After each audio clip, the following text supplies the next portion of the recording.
unrelated, we might want to do a Maroon 5 episode with Jaquise one day. Like he's like a He big. loves Maroon I 5. know, like it's so weird. He loves Jason Mraz too. We did a Jason Mraz I episode with mean, him you too. got it. Yeah, he loves Jason Mraz. He met him one time. I tried to get him to like I knew somebody who knew him, and I really tried to get him to surprise Jackie's for his birthday in some form, and that bitch never responded, so he's dead to me. No.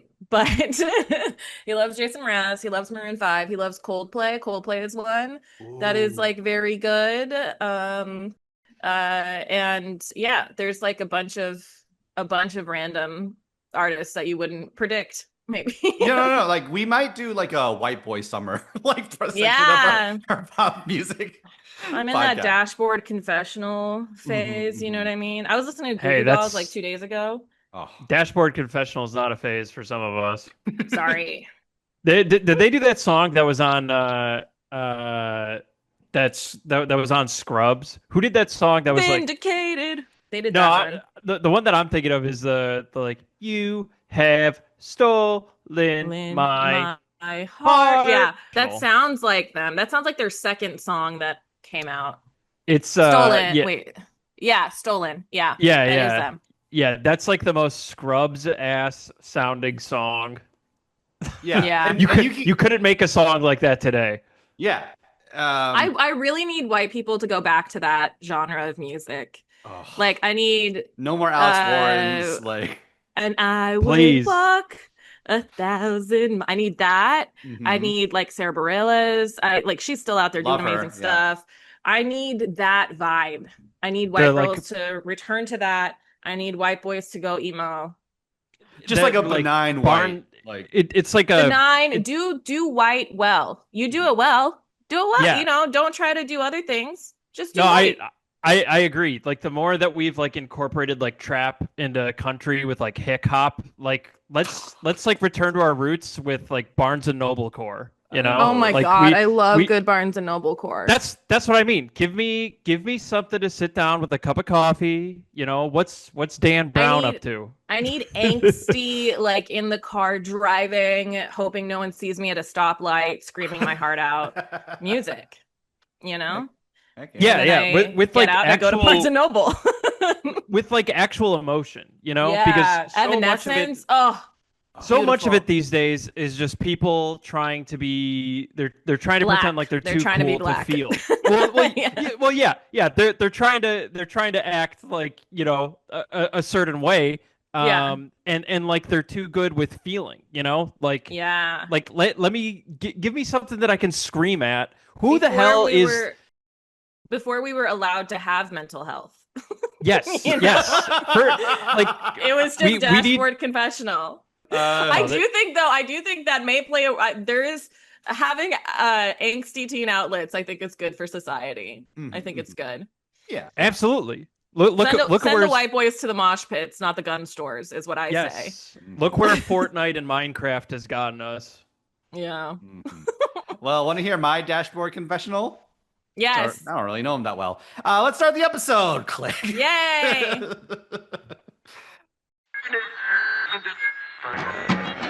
Remember that record that you bought me like 2 years ago? Well, I just remembered that it's sitting in the closet. So I called you up just to tell you I've been meaning to listen to that. I've been meaning to listen to that. Why don't you come over and talk about it? Ooh, ooh, ooh. Why don't you come over and talk about it? All right, everybody. Welcome to the show. Welcome to I've Been Meaning to Listen to That, the podcast where we go through music we've been meaning to listen to and use it as a conduit to learn about each other and our guests. I'm Andrew Ambrose Lee. I'm Pallavi Gunalan. Ah! I don't know. I'm Dakota Foss. I'm Dakota Foss. This is Here my we first go. time. This is my first time with a new camera set up for any of our visual watchers/listeners, so I apologize for the aspect ratio. No. I We're know. I was working on it. wondering. I was like, is this just a Very skinnier man than I A24. expect? Yeah. Yeah, no, yeah. Sean Baker core. Like This is my Ozempic. It's just changing the aspect ratio. Yeah. Yeah, but like she already introduced herself. She was a former biomedical engineer. You might have seen her on Pretty Gay, Smarty Pants, stand-up comedian. Pallavi Gunalan's here. Hello. Hello. Thank you so much for, doing the show. It's like, you're a very busy person, and like it was like really what a privilege to like get to talk with you. Oh my God. I am busy in the dumbest ways. It is not a privilege to talk to me. I think It might be a detriment, honestly. So good luck. No. Don't talk to my friend Pallavi that way. Okay, thank you so much. No, but like, let's first of all zoom back a little bit before we talk about Lorde. We're here to talk about Lorde's version. But Lorde with the E. Mhm. Lorde. Mhm. It is the Lord's Day. Yeah, it is Sunday. Yeah. So before we get into that, like, I would love to hear a little bit about Pallavi, your musical taste. Like, what kind of music do you like? Who's your first like musical love? What do you like now? What's speaking to you now? Okay. As we started this podcast, I was like, I shouldn't be on this podcast because I am not a good music person or a musical critic. Like, I play piano a little bit and my teacher told me to quit. So I think I'm not the best person. But I enjoy music. I love going to concerts. I love finding bands. But like, I think right now, so I started out listening to a lot of like pop stuff when I was a kid and stuff my parents listened to. So my first CD that I bought when my uncle bought me a Walkman CD player, whatever, I went to the store and I got Michael Jackson's Thriller. Excellent choice for me. Okay, classic. Regardless of, I didn't know anything about anything back then. I didn't know any controversies. And then I listened to a lot of like, my first concert was the Backstreet Boys. So I listened to like Britney Spears, Backstreet Boys, like all of that stuff. The stuff that my parents gave me, especially my dad, was like fucking amazing. He gave like, I loved Stevie Wonder. I loved Phil Collins. I loved the Carpenters, like a lot of like Motown stuff. And so I feel, and he never got into the Beatles. I missed the whole Beatles thing because he like never liked when I think so much of your childhood influences are like the people around you, right? So like I never understood the Beatles and I never watched Star Wars until I was like in college, almost graduating. Wow. So, like, because my dad was like, I don't care about this. Like, so I think that's like a fine thing. I actually think like society might be in a better place today if we made more people wait until college to watch Star Wars, so that maybe we can like learn to all calm down a little bit. Yeah. I don't want to put all that on George Lucas, but we could all calm down. I'm fine blaming George Lucas for everything. I'm okay with that. But yeah, so I listened to that, and then like I had an older brother, so like in middle school I was listening to what he was listening to. I was like, Metallica, I'm one of the guys, like just like I went to Warped Tour in like 9th grade. I was listening to Green Day. I was listening to Goldfinger, like just weird stuff for Indian girl in Utah, I guess. And then in college is when I got into like my weird hipster white people phase.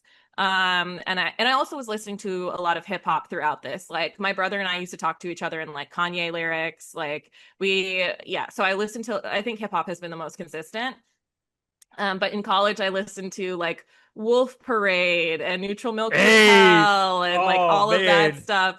Like every Mountain Goats, like when that started coming back around on TikTok, I was like, what is happening? Like, so I was like Voxtrot, just like so many different Campesinos. Stop, you're getting me too excied over here. I but know. that is my whiteness coming out. See, like, I told you white dudes love this shit. Bright Eyes, like everything. Oh, I listened in high school. Death Cab for Cutie was really special to me, Of like course, yeah. Postal Service, that sort of thing. So yeah, so I got into my friends and I heard of this band you've never heard of, and like we're gonna go see them because I was in the LA area in college. I was in Pasadena. And so we would go and I would buy the shirt of the band. And so now I have all these band shirts that were like my collection from back then that I no longer fit, but still have. Decemberists, like just everything. And so that was like college. After college, it was still kind of that.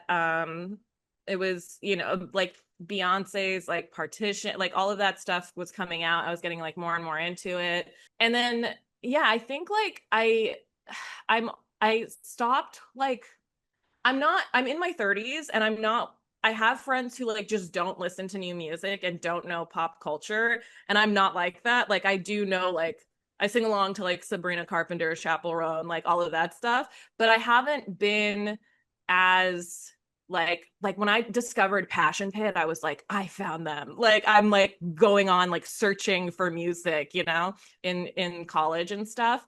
But I think like paying bills has killed that ability of me to just like I'm like trying to read, I'm trying to like absorb culture, but I'm like, wait, I have to work and like do stuff. But lately, like my boyfriend and I have been going to some really fun concerts. We saw Renaissance. We saw Janelle Monáe's concert, which was really amazing. And we Ooh, saw Kendrick and SZA this last tour. So like heck that yeah. that whole thing, that whole rivalry was incredible. So it's been a lot of like hip hop lately. And I have been going back and listening to my millennial music. I was like, I heard somebody say Goo Goo Dolls the other day, and I just like went back and I just started playing them again. And I'll go to the bars and that like my friends want to hang out with or hang out at. And like I have friends in their 20s, and the music at the bars they choose is completely different. Like when we go to bars, it's like millennial music. I'm like, they should not be playing this like if everything is catered towards what's popular now, like they're clearly just looking for an older audience like with this music. And I think it's so fun because all of us are just like, hell yeah, they're playing Nelly, let's do it. But yeah, so that's I'll kind of be my honest. music. It sounds like you're a music person. It sounds Okay, like but like I don't know if my taste is good. Like we like oh, good. okay, but like we're list like this album. I don't know if what I say about this album. I don't even know what I think about this album that we're gonna talk about. Oh, So we're gonna talk about it. oh God. Okay. Okay. Well, what do you mean? I don't think that you need to be like a music, but nobody has any qualifications. All you Yeah. need to be to all you need to have to be a music person, in my opinion, is to have an open mind and an open heart. Yeah. Well, Because mine's like closed. No, I'm kidding. no. I mean, you say that though. You say that, and like I have met plenty of people who are like, hashtag music is my life, and then you're like, what do you listen to? And One they listen to genre. Garbo. They Oh. they listen to Garbo. And like I think as long as you're just like, yeah, I have a passion for the things that I listen to, and you're Yeah. not just like you're not just like kind of passively moving through the world Yeah. of music, like as long as your main source of like incoming music isn't like whatever's playing at Target or something, like Yeah. you have the opportunity to be a music person, in my opinion. Yeah. And I do think like when I have the opportunity to learn more, I will like even just like watching documentaries, I'll watch like the Billie Eilish's thing or what, I'll just like there was a documentary on Netflix that talked about each episode was about pop music and how it was shaped. And so like the first episode was about boy bands and how like Boys to Men introduced like really took boy bands to another level. And then because they were Black, they didn't have as long of a time at the Yeah. top before like Backstreet Boys and NSYNC stole their style. And then like the next like another episode was about like British music festivals, and another episode was about the Swedish, pop music and like that house of music coming out. And so like I like learning about it, but I think I feel insecure. And like I also the only person I like super trust other than Nardwar is Questlove. I like those two guys. I'm like, I love them. That's a pretty good like I'm like, I diet love of, their because gatekeepers. yeah, Questlove, like his musicality and music breadth is like his books are amazing. He has a book called Mo Meta Blues, and like every chapter is like from when he was like 2 or 3, like from a really young age of like his experience with music and how he was introduced to it, and then like there are interstitial chapters of like letters to his roots band manager, and then also chapter like for that age, like what records were his top 10 favorite and why, and like special and I was like, this man's like he loves like Beach Boys and like every like it's just like a clear love of all things music.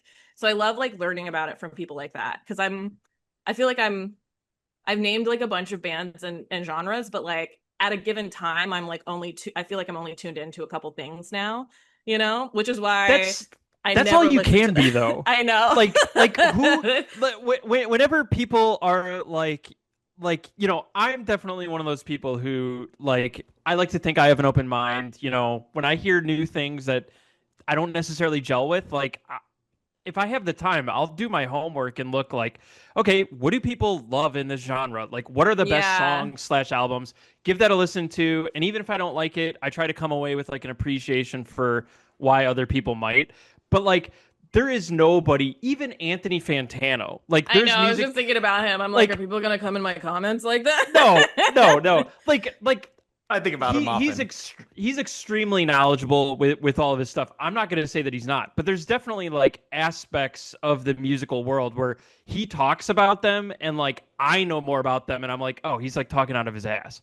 And like you think about that, like, and it's like, yeah, of course, not everybody is this walking expert encyclopedia. We have one set of ears for us to like consume everything, So like if you only like even what you were saying earlier, like that you liked the things that you did in Utah, like and going through that progression, that honestly mirrors like me. I grew up in the suburbs of Chicago, so there was like a lot of whiny skinny jean boy like stuff going on, or like listening to some like European metal music in high school because I'm pissed off that I grew up in middle class, like but I mean, I don't know. I think that you're plenty qualified. I spent like my first musical phase was like I literally listened to nothing but Weird Al for like a year. That's incredible. Honestly, I think that should happen with a lot of kids. I think if you gave kids today, if you gave them Weird Al instead of Marvel, we'd be in a better spot. Probably. Wait, collab. We need a Marvel Weird Al collab. Sure. Weird Al should have been Dr. Doom instead of Robert Downey Jr. Can we talk about that? Yeah. Let's switch this podcast genre. I'm trying to think of like Weird Al parodies of like Marvel characters. Dr. Spoon? Like, he's very food oriented. Yeah. Speaking of Weird Al, I forgot to mention I listened to a lot of Spice Girls. I was obsessed with them. And my friends and I, for the talent show in 4th grade, we were the Spice Girls. I had to be Scary Spice. I was the only non-white one. And I love her.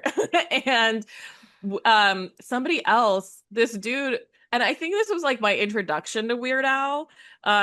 This dude went in and he had all this food and he played Eat It, and he just like ate food and smashed pies in his face as he was lip syncing the lyrics to Eat It.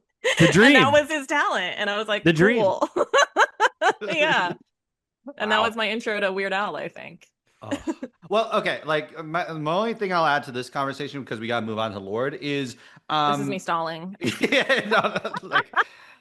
like there's like an open mind, and also like bringing your own experience to the music you're listening to. Like I think that's it. Like just like everyone has a unique experience, a unique background, and that can if they all came from like the same like Ivy League university, all these music writers came from all the same places, then it's not very interesting. So just like being honest that way.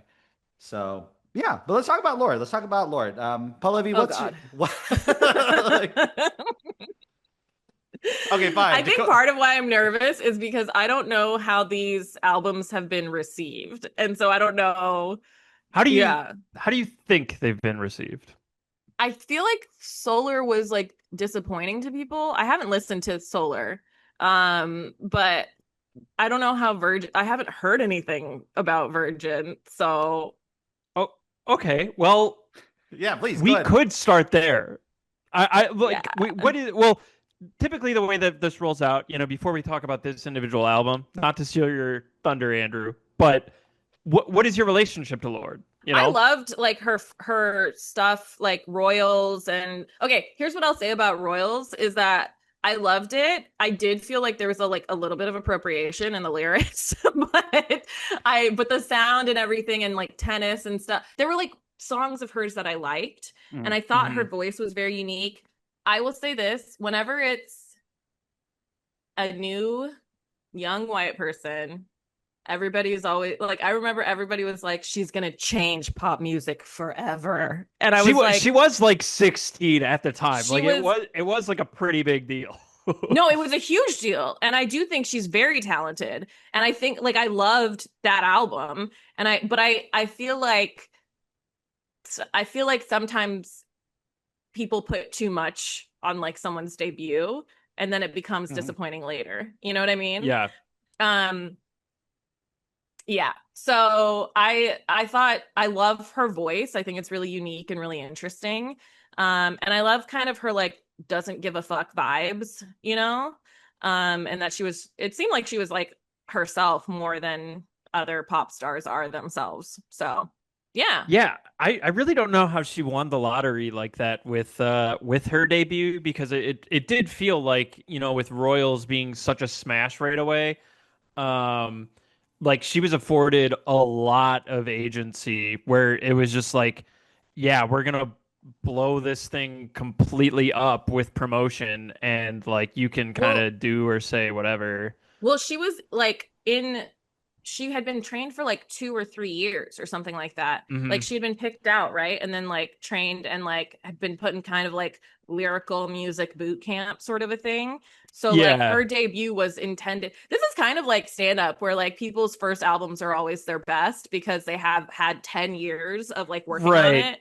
And like in places where they're not known, so they aren't given like yes men surrounding them or anything.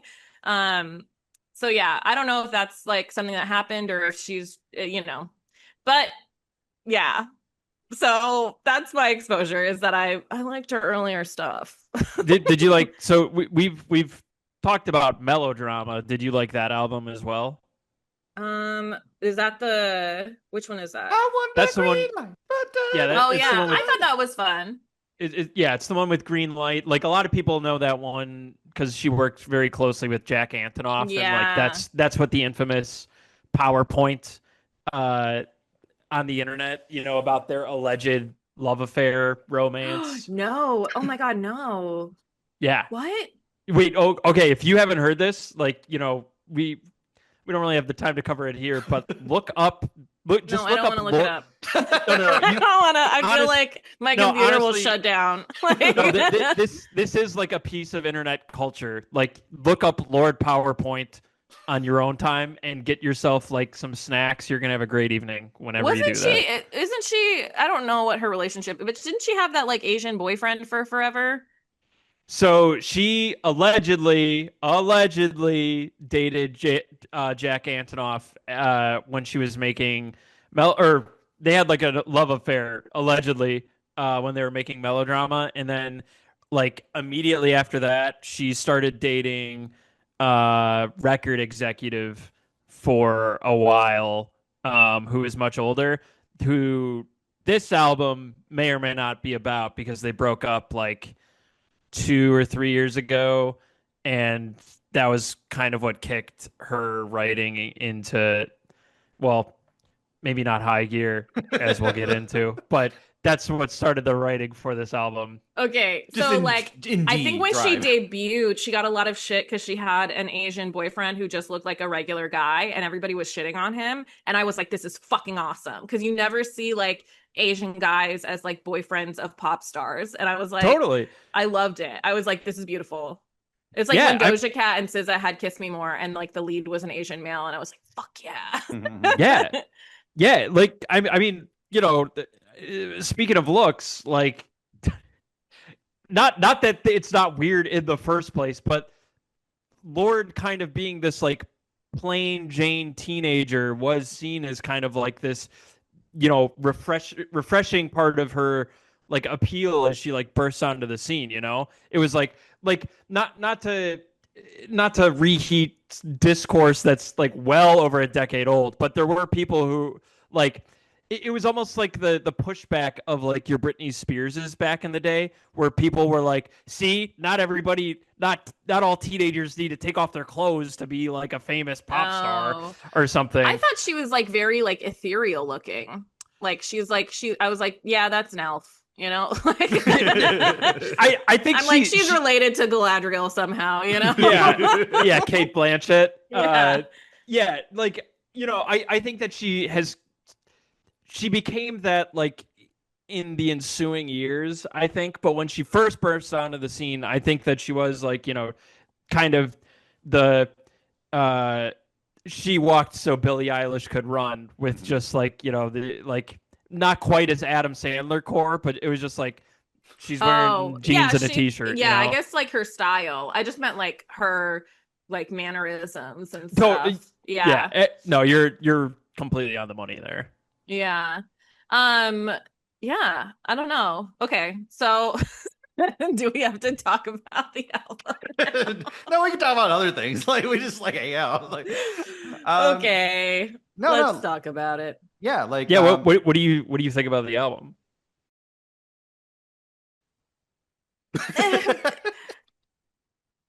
Okay, so I would start a track and I wouldn't like it. Mm-hmm. And then a few minutes later, I'd forget it was playing. So that's pretty good. Wow. Right? Is that bad? I'm so sorry. It just felt so like the lyrics felt really heavy-handed, and with her voice the way it is, it felt like not genuine at the beginning, and then later in the course and stuff it would pick up and I would enjoy it more. Is that good?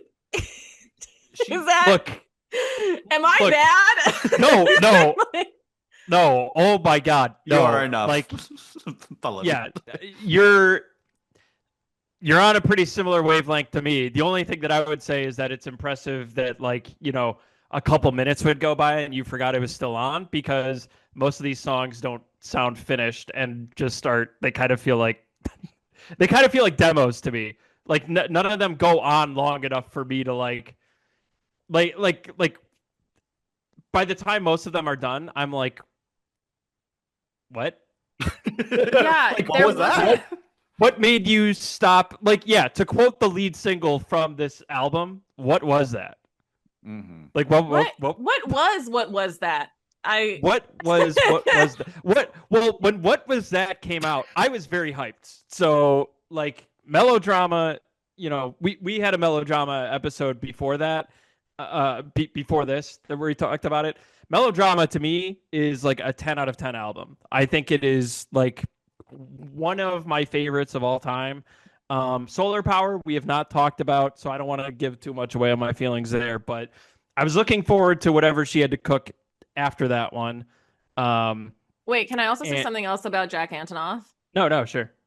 Okay, so I saw this TikTok. It may have been like fake or whatever, but I saw this TikTok of this guy going through a Taylor Swift album that Jack helped produce, and he went track by track without seeing who produced it, and he was like, that's Jack Antonoff. Like, he can tell from the production, like within like a second of like the song that Jack, and I was like, I'm not a music production person, so I'm like, what are the tells? And like, does all of his music have his fingerprints like all over it? Like, is that you know? Well, to be fair, Jack has really like he's he was early to the pop girly gold rush. Yes. Like, if you turn on a Taylor Swift song from the last decade and you just, shooting from the hip said Jack Antonoff, there's a Yeah. good chance that happened. But like uh yeah, I mean, Jack, he's with Lana Del Rey, he's with Clairo, he's with Sabrina Carpenter, like he's I've all over the never place. listened to a Lana Del Rey song. I Okay. couldn't I couldn't tell you what it sounded like, but it feels like the Cops. Do you know what I mean? No, it totally does. No, like that's like I I don't love like white girls whose aesthetic is the 50s. I just don't. the Something feels weird about it. no, that those are good instincts. I adore Lana Del Rey as an artist, but like as a Okay. person, she is so Didn't she problematic. marry an alligator? Yeah. Yeah. No. Whatever. We're getting further away. Sorry, We're getting sorry. further. I'm so sorry. I'm just No, I'm so I know. confused. There is. I am totally with you in that I also have the instinct whenever this album comes up to run away from it. Yeah. Like I just I don't understand what she was going for on this record. It feels like the I, album, if she had control over her debut album as a child, this is what she would have written. Because it's very I like overdone, angsty lyrics. You know what I I mean? I actually don't know if I would agree with that. I because like to your point earlier when you were talking about how comedians like their first stuff is like their Yeah. best because they had so long to cook with Yeah. that. For me, like this album could only come as a direct result of standing in your own shadow, and Mm. it's difficult for me to get through it.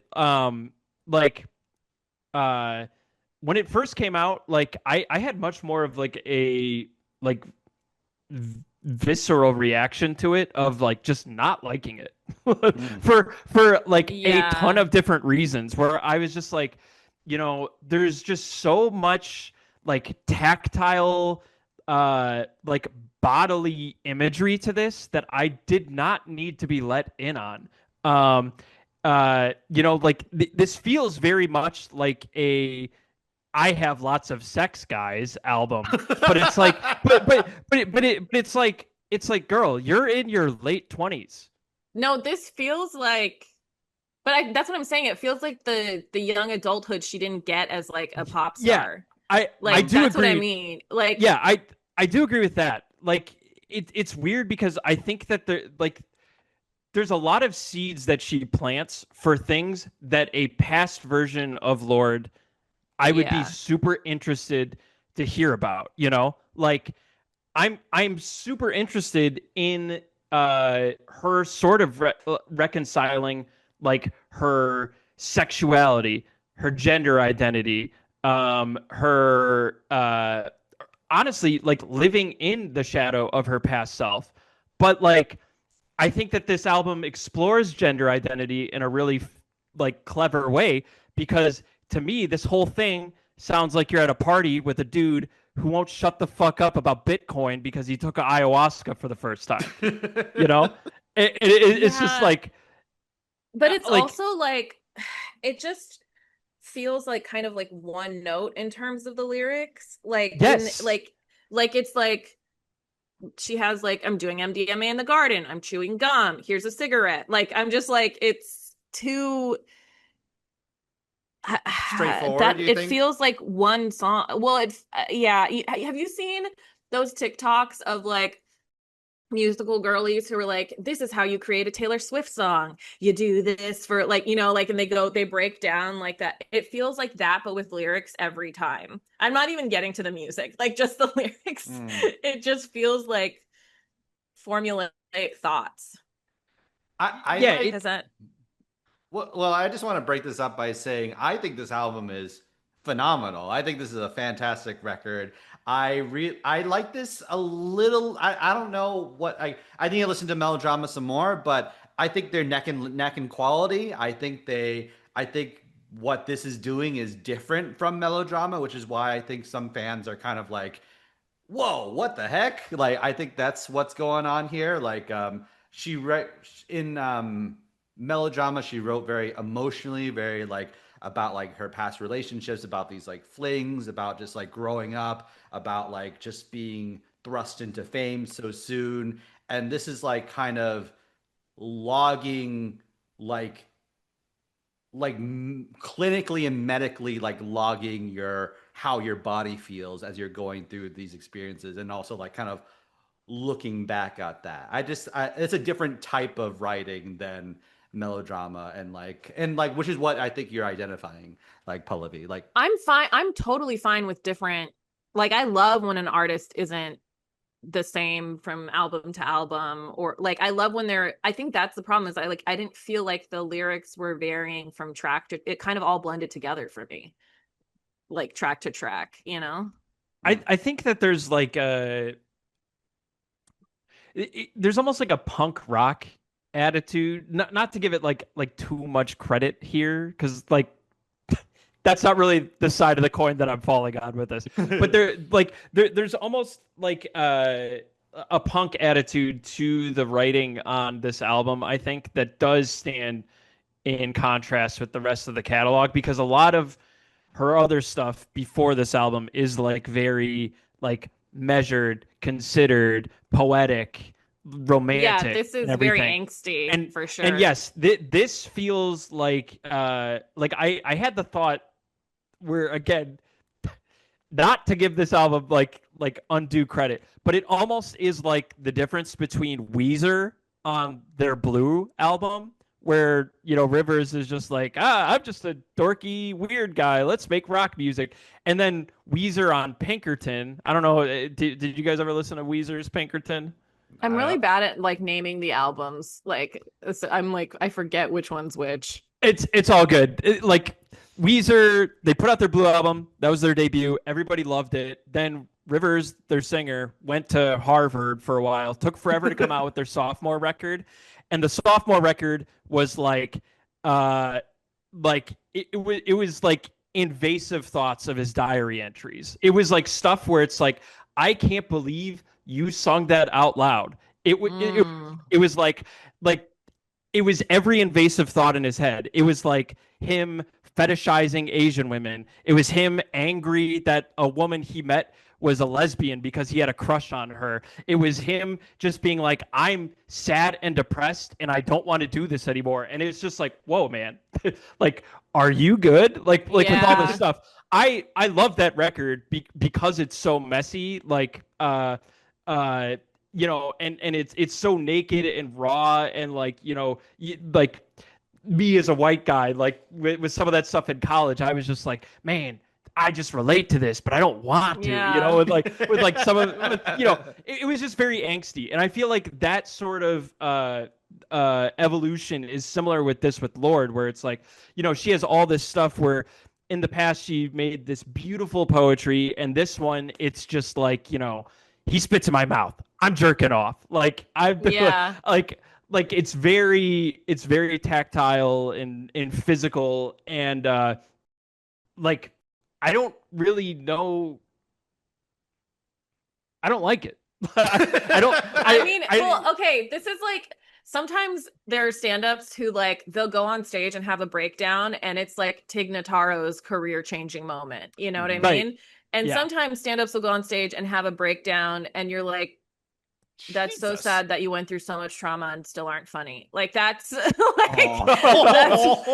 there's a whole range of like where it can, you know what I mean? And I feel like I'm fine with veering in a different way and like knowing the rules so that you can break them and say like, fuck you to what the industry wants or whatever. But it didn't capture me. I don't know. It just flew over me, I guess. I think why this record works for me, beyond like just like, I think everything you're saying, like everything, Dakota, what you're saying, I'm like, that but good, like that but I like it, that but like just like kind of like yeah, why not make a Pinkerton? Like, why not make a girl Pinkerton like album? That sounds good. But I think it's also because for me, it's kind of filling this hole of Frank Ocean, the void Frank Ocean left behind a little bit. Of I can see if Frank Ocean released an album this good instead of like just disappearing, I would be pretty happy. I would be pretty happy with like the the kind of the gross lyrics, the kind of like pseudo mysticism, intellectualism, sort of like you kind of. I personally like my artists to be weird. I like them to be like strange guys, you know, who like are like dealing with their fame and like the attention and like trying to reconcile with that. Like I think that's like when they kind of go be like you're talking about like how you like the first album of like an artist a lot because like they've been like waiting 10 years to release it. But like part of me likes like 5 albums in, they're like they've been famous for so long and it's like they're like an alien now. Like I like that stuff. Like and Yeah. yeah. What? So Yeah. I did see on I did see you post on your Instagram story that you thought that there was like a lot of Frank Ocean here. Mhm. I kind of want to pull at that thread a little bit Well, because I'm curious where that connection is for you. oh, okay. There's a few. Like there's I think I think this is what Frank Ocean would be on if he was continuing to make music. Like I think this is what he would be doing. I think he would like kind of get into like like sharing his experiences on MDMA and stuff and like kind of like talk I think it's like there's a few. I think first of all, just sonically, like the way he kind of strips back the instrumentals and makes them very bare bones and avant-garde while being pop at the same time. I think that's what he's. I think there's that like the kind of abstract, non-linear lyricism sometimes. Just like they evoke feeling, but they're not easily like you can't easily extract meaning out of them. Like why is this fact next to this fact? Like why is this lyric next to this lyric? Like while also having like a poppy kind of Lorde has a very like tailory kind of um quality to her where like even though she's like an alien too, like people find ways to relate to it and find ways to um I kind of like Akilah Hughes, like she wrote a really great piece about Frank Ocean and his Coachella performance and how negatively that was received. And I think she talked about like how to quote it, like we've all been reading about this ice skating rink that was allegedly supposed to be there, a scrap last moment. But if we zoom out for half a second and really consider this, if you didn't want to do a desert musical or resented the opportunity, perhaps because of grief, wouldn't you ask someone? Wouldn't you ask for something absolutely ridiculous for your stage show in 100-degree weather, like an ice skating rink, to stay frozen for a full weekend? Wouldn't you decline to have merch whatsoever to commemorate the performance? If you resented the pressure of having to do something so big while being in a dark place, wouldn't you make your dancers who are trained to walk in a circle or have 5 minutes of silence between the songs? So I think there's like, I guess like what I'm saying though is like this album, there is a resentment of her fame that I find really interesting. There's like kind of I guess let's pull back a little bit. I want to like let's talk a little bit about themes. So what do you take away from this album thematically? What do I take away from it thematically? Yeah. I honestly feel like now that we're talking about it, I'm like, I didn't give it enough of a chance. I need to listen to it some more. I think it's kind of what you were saying about like just being like viscerally human, and having and I definitely feel like she has more control over this than she had over her first album and maybe her second. So yeah, I think it was like similar to like what you were saying about exploring kind of the burden of fame and her humanity in the midst of that. Yeah, I guess like to answer your question more directly, Dakota, I think it's like Frank Ocean and Lorde had a similar trajectory with their first two albums, Channel Orange and Blonde, critically acclaimed. One was critically acclaimed, change music, but more poppy. And the second one is even more critically acclaimed, but more like abstract and avant-garde. And then they're kind of like in that post area of like, what do I do now? And like, yeah, I yeah, I I can see the similarities there Mhm. now. With that trajectory, I think like now that you kind of like mentioned that, I could sort of draw parallels between like this and something like the Frank Ocean Coachella performance. Um, I think that thematically it could also fall like something approximating like Yeezus, like a Mhm. little bit, where I it's was like also you thinking about Kanye because he's always about like breaking the rules and Mhm. like right, doing it his way.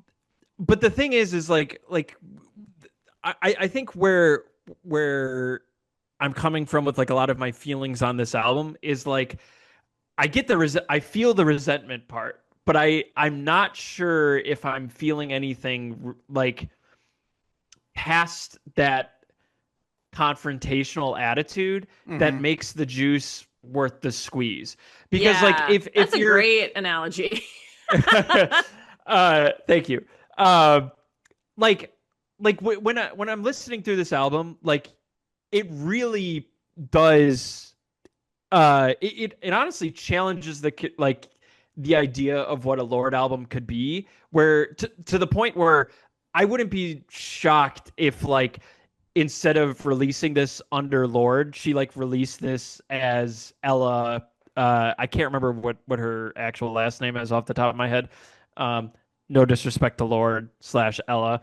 But like if we're examining this, like we already talked a little bit about like the poetic lyrics aren't really here. It's more of like a punk rock, like, slap you across the face with this imagery and everything. But like also her uh her voice that she uses on this album is completely different than all of the other stuff. She's not really going for memorable hooks or melodies. Like it's just kind of this like airy, Breathy. abstract, like ah, like a little bit when like with like the electronics just kind of like going off all over the place. Like uh and maybe this is going to come across like a little harsher than I intend to, but like genuinely, if you held a gun up to my head and told me to sing the hook for Current Affairs, I would say pull the trigger.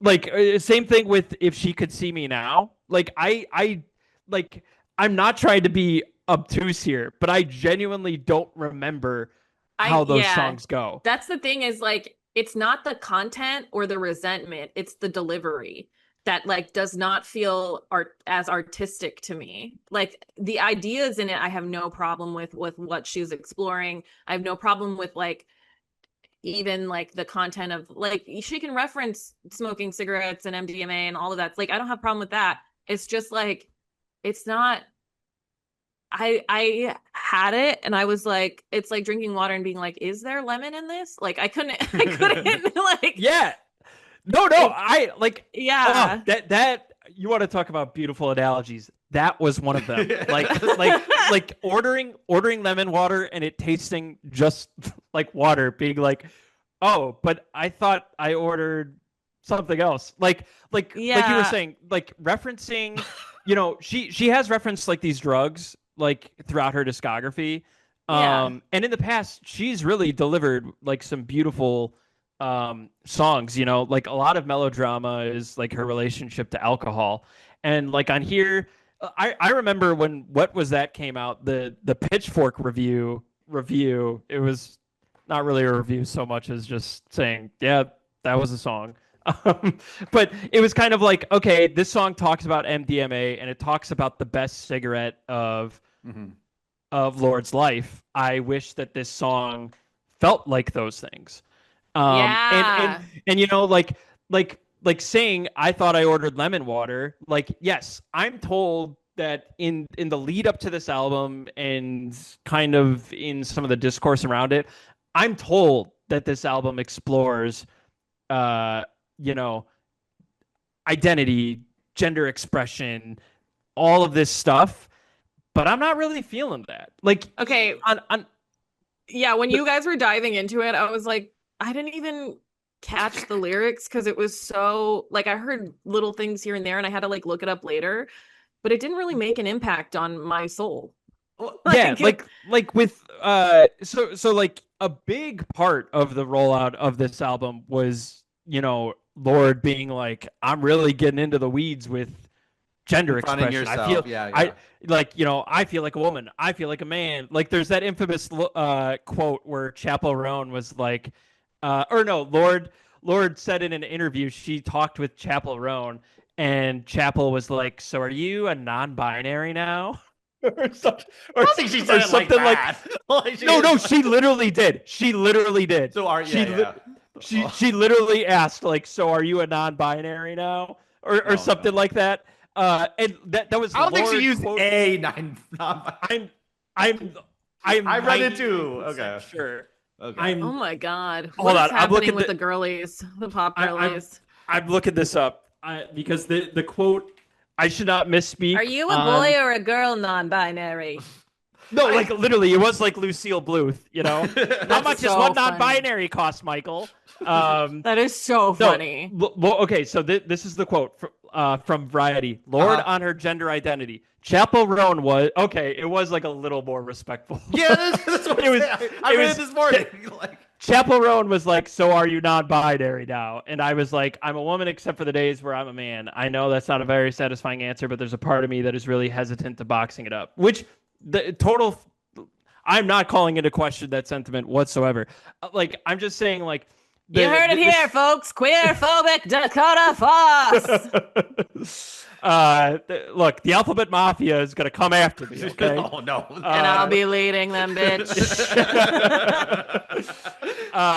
Yeah, but, there was, all this promise of, her exploring that. And, knowing the way that Lorde has written in the past, I think that is such fruitful ground for her to explore, me as I've grown older, I'm in my 30s now, and gross.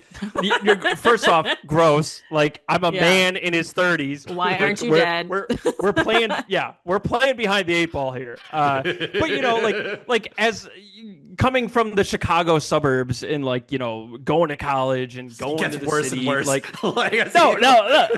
Okay, I'm trying to take myself out of the hole here. Yeah. I'm the new co-host of this show. You can leave.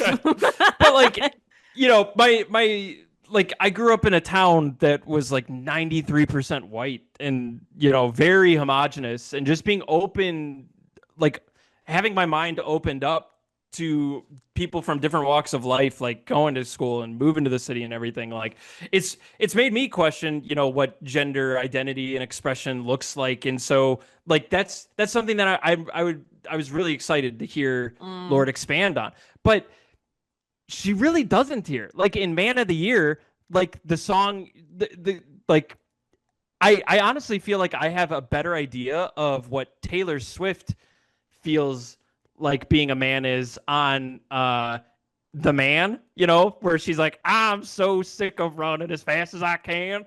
And that, I think that song is embarrassingly two-dimensional. But it at least gives me an idea of in Taylor's head, okay, being a man is very much the traditionally masculine idea that's thrown out there. But Man of the Year here, I don't really have an idea of what that is like to Lorde, other than she's feeling on top of the world. She's swishing mouthwash and jerking off. And she said that she wrote that song after going to GQ's Man of the Year awards ceremony or something, and she was like, yeah, I'm gonna write what it's like to be a man. And I'm left with more questions than answers, which is what good art does, man. But it's I agree with that. Look, I do, but it's just like, to me, I'm wondering, where's the lemon in my water? Like, I ordered lemon water. You have to like refine but your it's not palate even the to, expectation. It's Yeah. like it's like, are you saying this to be confusing or to provoke thought, or do you actually have a message? I think she's figuring it out. I think she's like she's figuring out, this is like the first time she's like really considering this for herself. Like this is like just like, what if I duct tape my chest? That feels good. I don't know what's next. You know, like I don't like know she has the answers yet. I think this album is an album about not arriving and like the not climaxing. Like just kind of like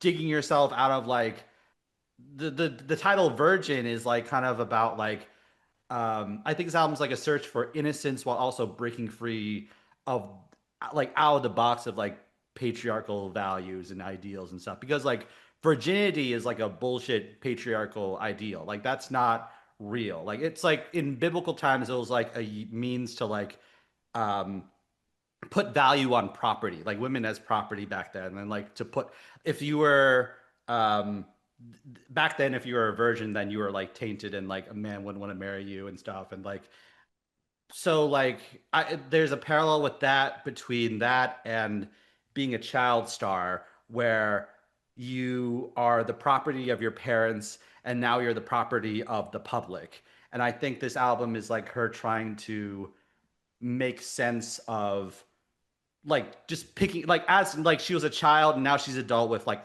like she's responsible for how she is moving through the world and stuff. And I think like that's like okay, a but real I head feel fuck. like Yeah. even you saying that is more thought than what she put into the lyrics.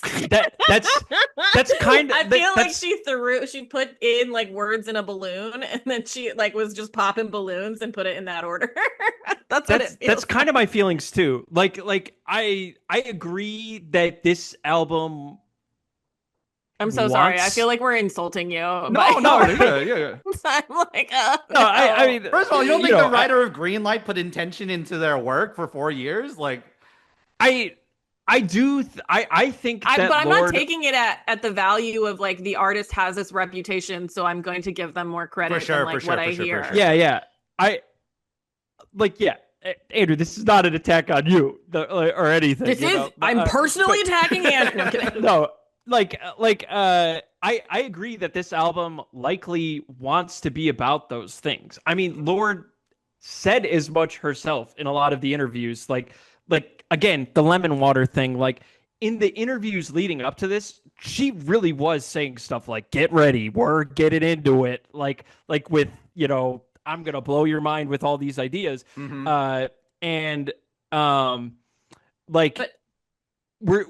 just sort of never really like arrive at those things, and like the seeds are there to be planted for all of the things that you just said, and that's partly what made my expectations like askew on all this, where all these things are happening in her life. Like she has a lot of stuff that she can be saying a lot about on there.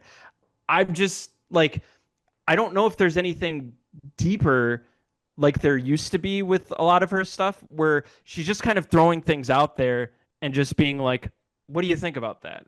And I think that it's go ahead. Sorry. I just want to say, like, regardless of expectations, regardless of like what she was saying before, regardless of her expectations as an artist, I didn't like the album as like a piece of art on its own, Yeah. And I think that's allowed. Yeah. I think we afford and we give white artists a lot more benefit of the doubt than we give like other like black artists, the amount of like work they have to do into being and like how dismissed they are and how used they are. I'm mad that we're even talking about this album for that. No, I like. Do you know what I mean? Like compare, like I don't. It's like even I don't know. Just like even the Frank Ocean comparison. Like I totally understand what you mean about where they are in their lives, which makes this like I'm not as aware of like the Coachella performance, but even that artistry, like I feel like like even with their first albums and stuff, they were great. I feel like Frank Ocean is on a different level than Lorde's first album. You know what I mean? Like, so like it's hard for me to even make that comparison. But yeah, like I just think that sometimes it's just not good, and it like regardless of intention or whatever, like the product, like if all of these like ideas and content were given to another artist, I feel like they would make a more memorable, cohesive album that also exemplifies resentment and like all of these other things where we're like, yeah, she's like, but it's still got to be good. You know what I mean? It doesn't have to be like the same as she was, or like the same as we're used to. But I just didn't like the album. That's fair. No, to your point, like I totally agree. Like that. My issue is that like she is doing these things like the you know, like the stuff with the gender expression on this album. And you sound like my grandfather talking to me. The stuff with your gender expression. Whatever that is. No. Are you a non-binary now? Yes. So, no, I think my camera died. That was a good comedic timing.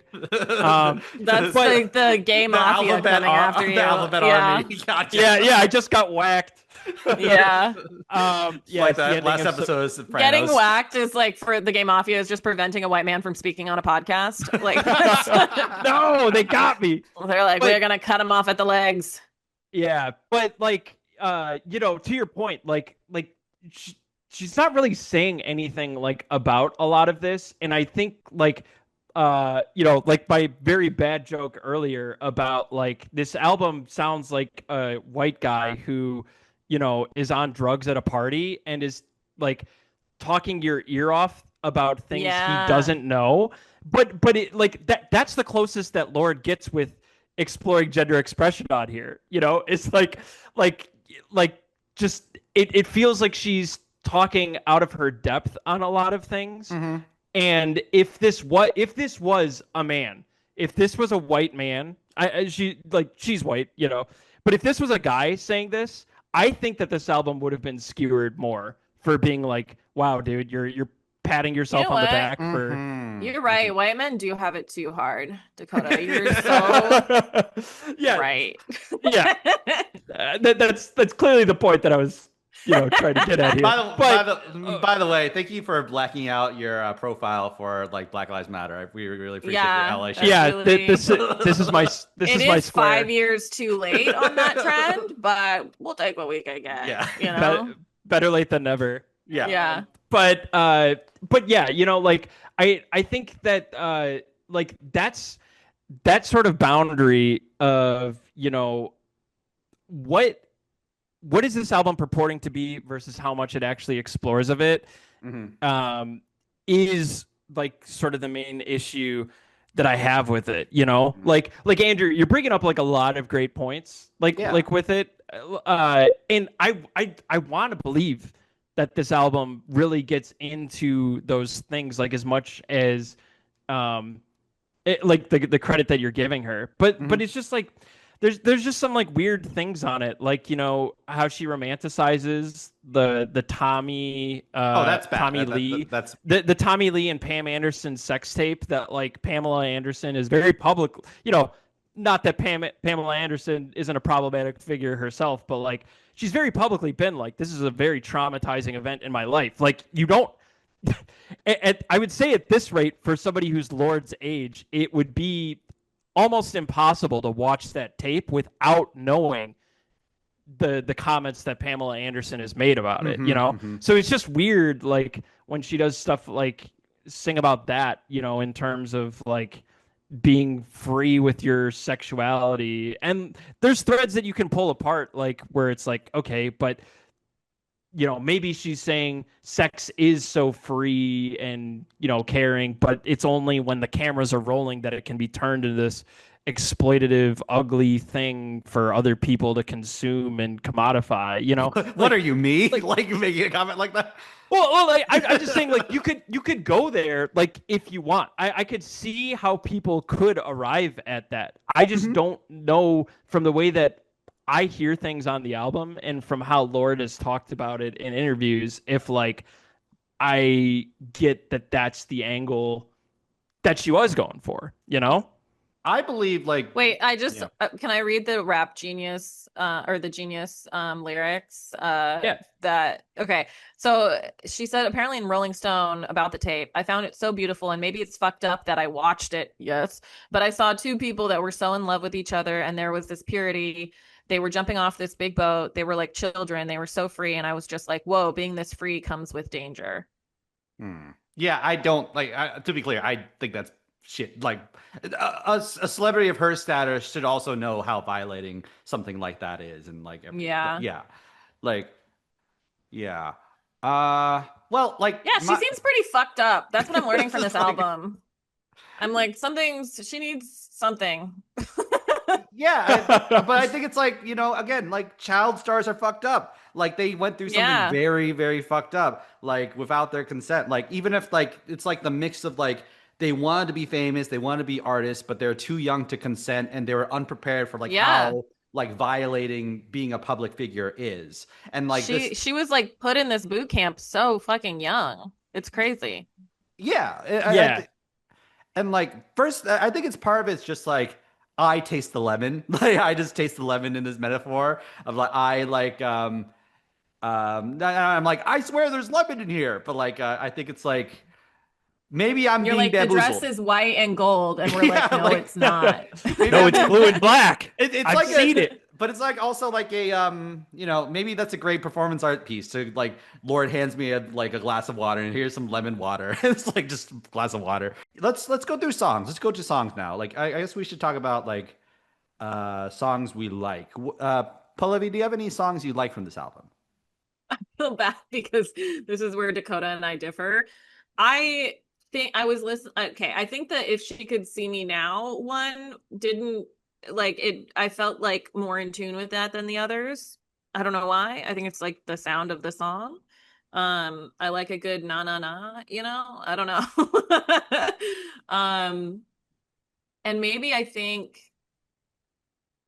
See, even at the beginning, these lyrics are like, in the city, I hear the voices of the ancients. They're calling for like it all seems so intense. But I think it's like it felt less not genuine than the other intros to the songs. I don't know. There you Yeah. I escaped. are. Yeah. No, I think like there's definitely like reading the actual substance of If She Could See Me Now, like I got nothing against it. I just couldn't hum it like to save my life. I can't do that with evidently. any of the album, but like that one, I was like, this is fun, Yeah, I do think like there are things that I can hang my hat on here and be like, I enjoyed that. I do think that Shapeshifter is a good song. And like that has like a very like nice floaty vibe with its production and like the way that the harmonies play at the end um is pretty nice. I like that. I think that Clearblue is the definitely like my favorite song on the album. Just like the haunting acapella, and I think that she does hit on the like sort of physical punk vibe that we've talked about, where it's like, yeah, like she's having all these like she's checking if she's pregnant, and there's all these very conflicting emotions that are coming up. And I think that's done really well. I do relate to being like non-binary and then also having like I had reproductive issues last year, and it is very disorienting physically to be so in your body and so physically woman and also feel so disconnected from it and like pulled down by it, not just because of like issues of like loving your body or dysphoria or anything, but also just like from the systems that be, like Totally. from how the world treats you, especially when you're going through medical shit. And like, so I do think I like some of the lyrics here are like very relatable. And there is the stuff passing from your mother down to you. Like there is, when you have this reproductive system in this world, there are things that I think you appreciate more about women and people who share the same parts as you, when the world does not care about your pain or your, whatever. So there was things that I could definitely relate to in the feelings in this verse.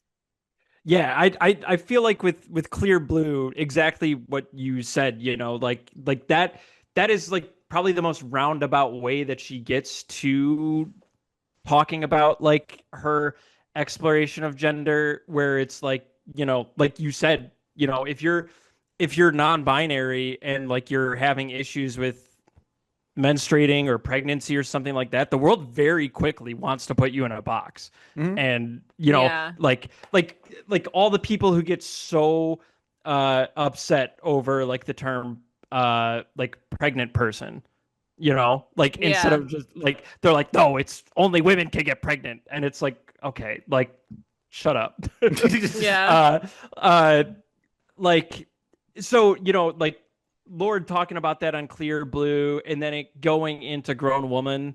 Like I think that is the closest that the album gets to really cooking, and it does cook right there. Like I'm not gonna cross my arms and be like, oh, still wasn't that good. Like I wish that Clearblue, how thoughtful and how well executed that was the vibe for the whole album, because so much of the rest of the album is, like you said, being in your own body and feeling it out, and exploring that. There's the spit, there's the sex, there's the tears, like there's everything. And I do think like, oh, sorry, go ahead. No, it's all you. Like when you get down to it, like in these moments of like dysphoria or medical issues or whatever, like it is very frustrating how you are a body, like it is very determinant of like how you perceive the world, and how the world perceives you. So like I understand the call to wanting to talk about very like visceral things. Yeah, and like how like a finite human body contains all these multitudes at the same time. I think that's super fascinating stuff. And like if we're talking about the dysphoria side of it, my highlight is like Broken Glass, like this song, this meditation on like body dysmorphia, like an eating disorder and such, I think was like really fantastic. The line about like wanting to punch the mirror is like, there's like a double meaning of it, where it's like, one, if you inflict self-hatred on yourself, then your view of yourself distorts even further. But she also like wants to punch this version of herself that believes these lies, and she wants to like really get through like, and like, but like the answer is not punching the mirror. The answer is like the picking up the broken pieces and assembling it very carefully, like one day by day, little by little. And like, so you could have a holistic view of yourself. And I think it's like, I think like I've had like compulsive eating problems, like spurred by trauma and neglect and everything like that. I really and I get very frustrated, but I'm not like fixed, even though I know all this information. I know all this, how to work through all this stuff. So I think this is a fantastic, I think that's a fantastic, I think this hits like is cooking as Dakota says. I don't think I like Broken Glass the song quite as much, but I do appreciate like like she's cooking a little bit with like the writing, where it's like, okay, everything that you just said, and also it can be in relation to her status as a celebrity and her fame and everything. Like that, the whole song is about like, okay, breaking mirror. Yeah, it could be bad luck and, superstition, but what if it's not? What if a thing is just a thing and it doesn't have to be this huge production, it doesn't have to be this myth. Like at the end of the day, she's human, one life, she goes to sleep, puts her pants on one leg after the other, just like the rest of us. Yeah. Do non-binaries even wear pants? Do they have some sort of jorts? Sorry. What section do they go to? And that's the pain of being a poet or an artist. It's just like you keep mythologizing your life as some sort of journey or like some sort of like quest to like, once I gather all these jewels, I'll conquer life and I'll but it's like really like, I think a lot of this album is like very intentionally unromanticizing herself, like unromanticizing her experiences. Like, I think that's cool. Yeah, like I totally agree. And that's where I think like that's where I think I want to believe the sort of hostility of this album is coming from, where it's not like, I want to hang my hat on the fact that like this album is not being like, you want a Lorde album? Fuck you. I'm not going to finish these songs. I'm not going to write fanciful lyrics. Like, I'm going to give you two birds right here. Two birds, one stone. Fuck you. Like, I want to think that this album is, like I was trying to say earlier, like, this isn't a Lorde album. This is an Ella album. This is stripping down, very physically showing the like earthly limits of her as a person. Does that is there success here with that? I don't really think so most of the time, but like I do agree that I want to believe that that was the aim with a lot of this, even if I don't think that it sort of matches that ambition most of the time. I feel like I've gotten more knowledge and value out of this discussion of the album than just listening to the album. I think it's there. You just have to like be like, I think you just have to kind of to dig for it a little more, and you kind of like have to read between the lines and such. I think it's intentional in that this was the field she was exploring, and just like by writing the lyrics, she's not like directly attacking it, but it comes like, I think you can gather the jewels like, in a round. I do appreciate it more after this podcast for sure. Yeah. And I'll probably go back and listen to it probably. Yeah. I got a few highlights. Just like I like Man of the Year. I think it's I didn't like it at first, and now I think it's fantastic. I don't know if it's the best, like it's the most complete and comprehensive exploration of like gender identity, or like what it means for Lorde to be a man some days. I don't really know if it does that, but what I can relate to is kind of as you age, stripping down into a more authentic self, and then being afraid, will people love me? I think that's what is very relatable in that song. Cool.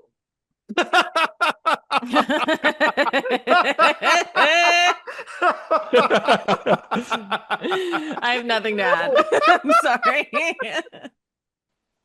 I don't know. I think that's my thought on that one. I think that was a good thought. Yeah. Thank you. That was a solid thought. Thank you for noting the solidity of my thought. I guess and then Shapeshifter is fantastic. It's I think this album plays a lot with pedestals of she's both descending her pedestal as this great artist, and just kind of revealing herself to be kind of a girl who doesn't know much. Like she's like speaking out of her depth. She's reaching for big answers, reaching for big conclusions, but isn't quite getting there. She's kind of revealing herself to be that, while also like ascending in terms of like her like personal like feelings of freedom and joy, but that like those feelings of like freedom and joy lead to her being like out of touch in a way, in a weird way. I think that's but yeah, like this song is about like Shapeshifter is about like kind of purposely descending the pedestal, purposely like I'm done trying to like be all things to all people. I'm done trying to like not only that, but like pretend that I'm not affected by other people. I'm like this stoic, perfect person. I just want to like, and I think the production, the building production, like, does a great job of like showcasing those emotions. There's also like that line, like everyone I've ever like, she references everyone I've ever slept with, which is like this like art piece by Tracy Amin, which is about how like it's like a tent with like all these names of like the people she slept with, and when you go in, you kind of like expect like a lurid kind of like scandalous thing, but then it's really about like who she's loved, who she was like violated by, who she was like, um, you know, so like again, this is just a thing that's in the soup, like that's like I think is there if you like look for it. So I don't with Shapeshifter in particular, I don't think you have to look that hard. I think that yeah. Shapeshifter is just a good song. Like, you know, I think that that and Clearblue are my like definite highlights. I also think that the album starts off on a pretty good note with Hammer.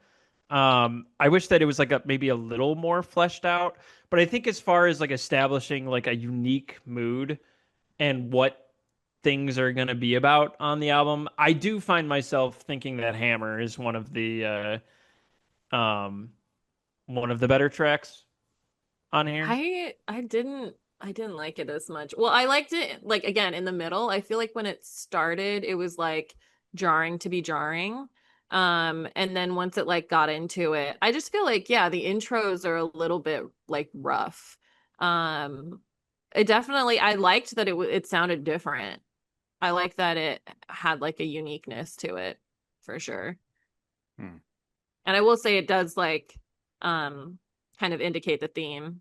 I think it's a good first choice. It kind of eases. It also kind of eases you in with like standard Lorde songs. Like this is what a Lorde song sounds like, but also like being a little strange too. Um, yeah, but I guess like because I feel like y'all want to talk about lowlights a little more. Like, what were some lowlights of this album? I feel like we did. I did. I feel like we're good. I can't say anymore. I don't like that. That's like the frustrating thing I think with this album is that like I don't want to shit on it. Yeah. like I know that like definitely in the past I think I've been like a little like maybe I've built up this album in particular to be like something that I want to be more like confrontational with. Like I just come away from this album thinking like hoping for the best for Lorde the person and just wishing that I wasn't, but like I feel like I shouldn't be listening to a good portion of this like because she's working through it. And I personally don't come away from this album thinking like wow, this is a very like brave and raw look at somebody who's so like famous and you know has lived so much life. I just come away from it thinking like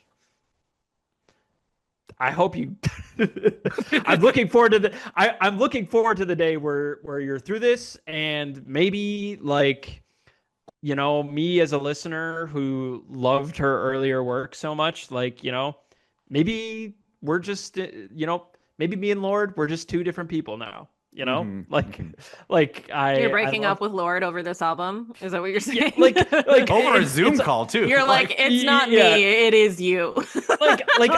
Honestly though, that is kind of what this feels like. You know, it feels like there's romantic breakups, there's friend breakups, and then sometimes Artist there's breakups, you know, there's audience. Dakota Foss will not date a non-binary. You heard it here, folks. Look, they are just different now. Oh no, okay? no. It was a hard day. All right, hey, you used the hard day. Yeah.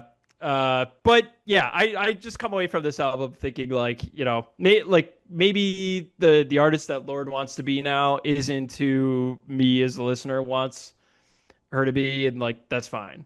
But it does mean like, you know, maybe the next time a Lorde album comes across, like I don't get as excited and I just don't have as much expectations, you know. And maybe that's on me, like for, you know, just getting too attached to previous version of her as an artist, but that's just kind of where it's at. For like really the only low light I think that I want to like point out, you know, I have issues with a lot of the songs, but I really just don't like What Was That. It just sounds like a very pale imitation to what Old Lorde was to me. Yeah. I like that. I like the cigarette line. I think that's a fun kind of like, oh yeah, this is what you want her to do. I don't like the grown woman in a baby tea line. It's kind of like I don't like that either. Yeah, the rest of that song is really good. Yeah. I just think like that to me feels like Sexy Baby. Yeah, it feels like a lesser writer came up with that idea. Like, oh, get this, it's a grown woman, but she's wearing something called a baby tee. Like, isn't that clever? Like, I guess. Oh.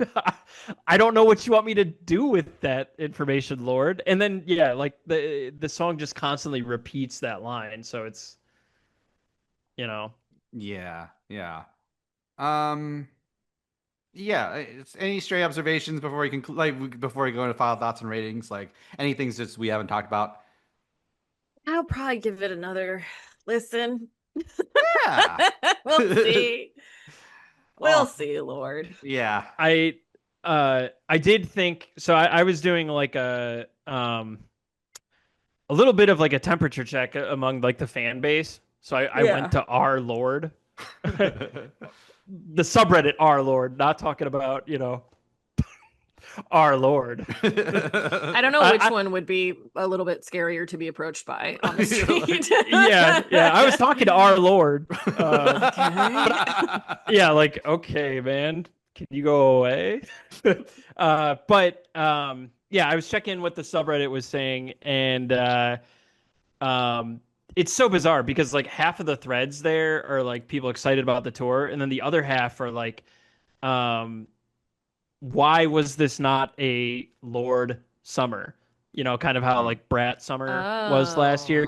And if there is one more thing that I think is fruitful things to talk about after I point out this straight observation, I do think that this album stands in the shadow of not only Lorde, but I think that this is directly standing in the shadow of Brat. I was going to ask you about that. I don't think these albums are comparable at all. Like they're just so beyond like just maybe they're similar artists and stuff. But what's your perspective about it? Go ahead. But I was laughing because one of the comments. Did you guys hear about the controversy with the actual physical CD for this album? It didn't work. No. Yeah, so it didn't work? They printed a clear CD, nothing on either side. Like you could literally like look through it if you wanted to. That's and it crazy. Wouldn't play in cars or CD players. Like it wouldn't read it then properly. What would it play in? It would play on like some CD players, but like it wasn't working on all of them. And I was laughing Andrew's because going to be like, you know what? That's just part of the complexities. Bro, I hear it. Our performance artist. Like, like totally. She's playing chess, bitch. Yeah.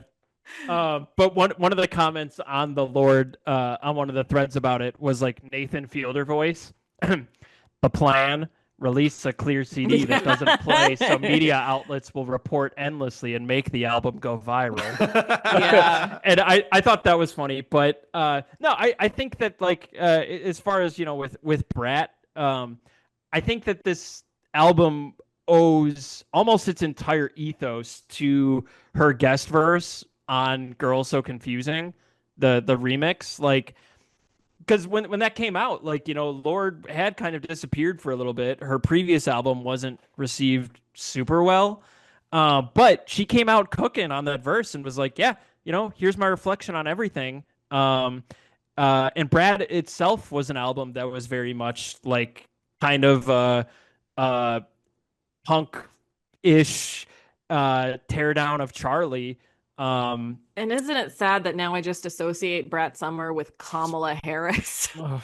Kamala is Brett. Kamala is Brett. We really hurt ourselves there. I did see a tweet that was like never have I been punished for liking an album so much as with Brett. But like like Lorde, that her writing on that verse was different from her other stuff, and I think that it was similar to her writing style on this album. It was just done a lot better, and I think it was like because it had her relationship with Charlie, like both of them kind of worked through it on the remix, and there's not really that force to play off of here with that. And I think that Lorde was kind of seeing what was happening on Brat and thinking like, yeah, that's really cool. Like I should try to take like a stab at that. And I just don't think it was quite as successful. But I do think that, like, in my mind, these are two sister albums. Interesting. Oh, well, let's go through final thoughts and ratings. The way this works is we'll rate this album with a fun metric at the end. Pallavi, what would you rate this album? Like, what rating final thoughts of the album?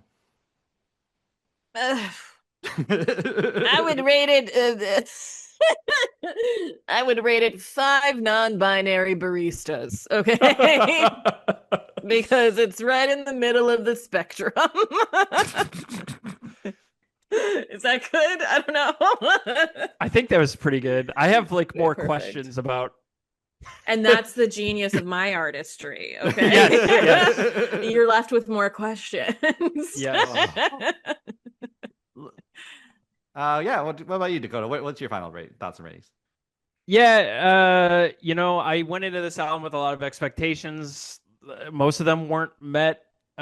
Maybe I think I do have a newfound appreciation for Lorde the person, even if for sure. Even if it comes at the expense of Lorde the artist. But I would probably give this 4 baby teas out of 10. No. I really like this album. I think it's like, I think it's brave to like kind of in the middle of like construction go like, here's who I am now. Like, it's not finished. It's messy. I'm a mess. I'm still working through this stuff. Everyone's going to have an opinion of me anyways. I set up so many expectations for myself, but here I am. Like, here I am. Here's where I am with this. Here's where I am with eating disorder, stage fright, love life. I think, and experimental, like I like the experimental production, like bare bones experimental production. I do think there's like all the stuff I'm saying is there and is supported by a text. I think it's just like but yeah, I'll just keep enjoying this. I really enjoy this a lot. So I'll give it 9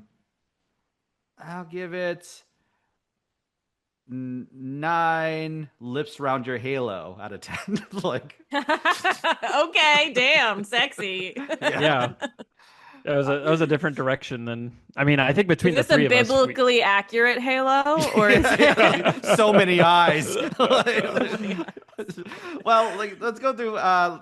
Thank you, Pallavi. Thank you so much for like trying this out, like trying this album out. Like, we'll certainly. And honestly, it did jumpstart my need to like tune back into music and like things that I haven't, listened to or attempted to. So thank you for that. Yeah. Anything you'd like to plug? Go ahead, Dakota. No, I was just gonna say that I had a lot of fun this episode. Yeah, me too. Andrew's like, I fine. did it.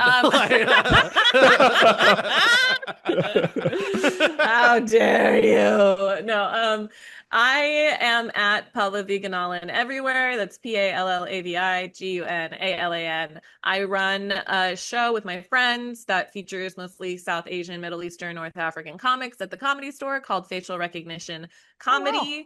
And yeah, you can follow me and Andrew Ambrose Lee on all platforms. Dakota down _ fun. Stenley at Snap a Sten. John Butts at John Butts is here. Follow our Patreon. I've been meaning to watch that. We cover movie musicals. We're covering Sinners at the end of the month. It's a lot of fun with our good friend Raquel Callahan, writer of The Shy. That's a great show. Yeah, and Pallavi, any like final thoughts you want to like throw out there? I'm not a bad person and I appreciate art, and I do think it's brave when anybody puts anything out there and makes things, especially music, because I don't know how to do that. I think that's really cool. Like, that's a great qualifier. Blackout. Just like, thanks so much, no stands fall come out to her. Thanks so much, everybody. Have a good day. Click.